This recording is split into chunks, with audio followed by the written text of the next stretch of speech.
나라가 하나니 나라도 한다. 수면건강연구소의 캠페인입니다.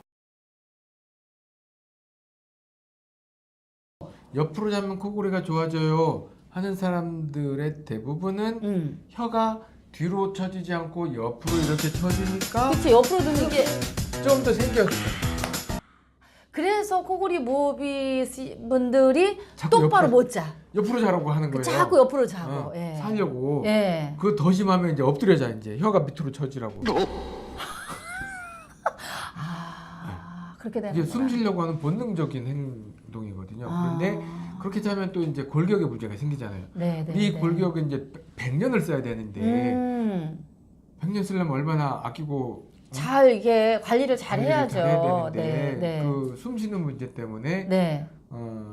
막 여기저기 아프기 시작하고 허리가 고장 나고 골반이 풀어지고 네. 이제 50 넘어 60 넘어가면 이제 거의 이제 아프다 소리를 그냥 입에다 달고 살아야죠. 힘들게 사는 거죠. 그렇죠, 그렇죠. 그래서 이게 기도가 이 혀로 인해서 좁아져서 또 그거를 본능적으로 확보를 하려고 하다 보니까 네. 옆으로 누워 자게 되고 옆으로 누워게 자면 어깨가 또 이렇게 눌려서 어깨가 꺾이고 아프고 고개가 어깨가 눌리고 꺾이고 이렇게 하다 보면 척추가 휘고 골반이 틀어지고 그렇죠. 골반도 휘고 허리도 그래서 아프고 걷는 사람들을 이제 뒤에서 딱 보면 이렇게 걷는 사람들 많고요. 골반이 틀어지고 이렇게 근데 균형이 안 맞아요, 맞는 맞아요. 채로 걷는 사람이 너무 많더라고요. 네, 대부분 그런 분들이 보면 옆으로 많이 자더라고요.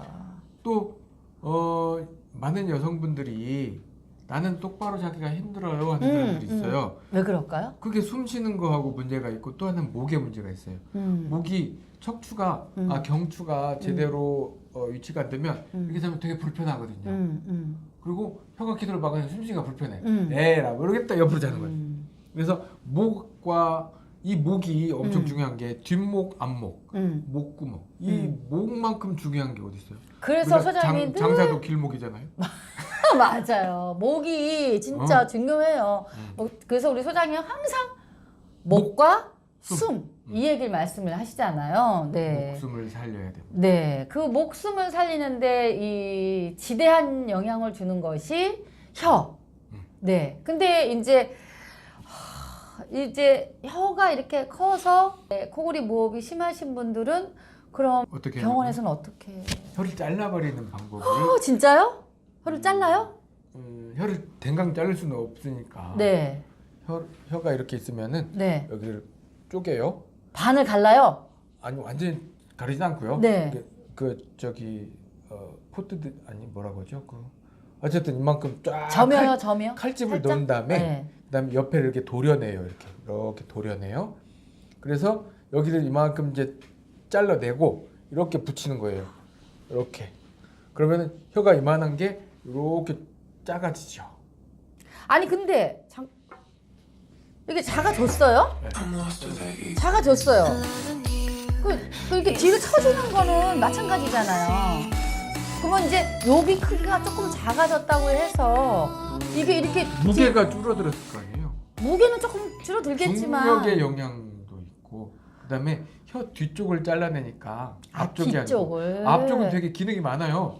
그 맛을 봐야겠다. 5가지 맛이 이쪽에서 다 있잖아요. 그 뒤쪽은 별로 이렇게 그렇죠. 그나마 네, 네.